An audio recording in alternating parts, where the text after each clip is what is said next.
ফিলিপাইনের মধ্যাঞ্চলে আঘাত হেনেছে ৬.৯ মাত্রার শক্তিশালী ভূমিকম্প। তবে ভূমিকম্পের কারণে তাৎক্ষণিকভাবে কোনো প্রাণহানি কিংবা ক্ষয়ক্ষতির খবর পাওয়া যায়নি। কিন্তু দেশটির জনগণকে সম্ভাব্য সুনামির বিষয়ে সতর্ক করে দিয়েছে ফিলিপাইনের স্থানীয় ভূকম্পন দপ্তর। ফরাসি বার্তা সংস্থা এএফপির প্রতিবেদনে বলা হয়েছে, ফিলিপাইনে আঘাত হানা ভূমিকম্পের উৎপত্তিস্থল ছিল বোহল প্রদেশে। ভূমিকম্পটি সেখান থেকে পূর্ব দক্ষিণ পূর্ব দিকে ভূপৃষ্ঠ থেকে ১১ কিলোমিটার ভূগর্ভে সমুদ্রে উৎপন্ন হয়, যেখানে প্রায় ৩৩,০০০ মানুষের বসতি রয়েছে। প্রাথমিকভাবে ফিলিপাইনের ৭ মাত্রার ভূমিকম্প আঘাত হেনেছে বলে জানালেও পরবর্তীতে তা সংশোধন করে ইউএসজিএস।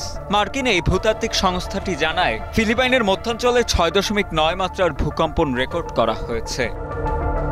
এই ভূমিকম্পটির পর ফিলিপাইনের institute of volcanology and seismology ৩টি প্রদেশে অর্থাৎ লেতে, বিলিনান এবং সেবুতে কমলা সতর্কতা বা অরেঞ্জ লেভেল সুনামি অ্যালার্ট জারি করেছে। উপকূলীয় অঞ্চলের মানুষদের জরুরি ভিত্তিতে নিরাপদ স্থানে সরে যেতে এবং সমুদ্র সৈকত থেকে দূরে থাকতে বলা হয়েছে।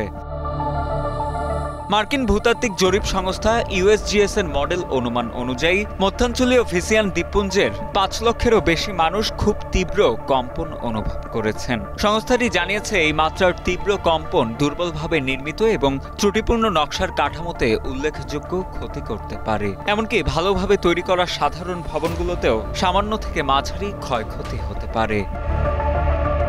কম্পনের সবচেয়ে তীব্র প্রভাব পড়েছে সেবু এবং লেতে দ্বীপের উত্তরাংশে।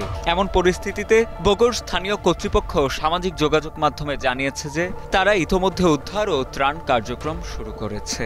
এছাড়া হতাহতের চূড়ান্ত খবর এবং ক্ষয়ক্ষতির সম্পূর্ণ চিত্র পেতে আরও কিছু সময় লাগবে বলেও জানান তারা।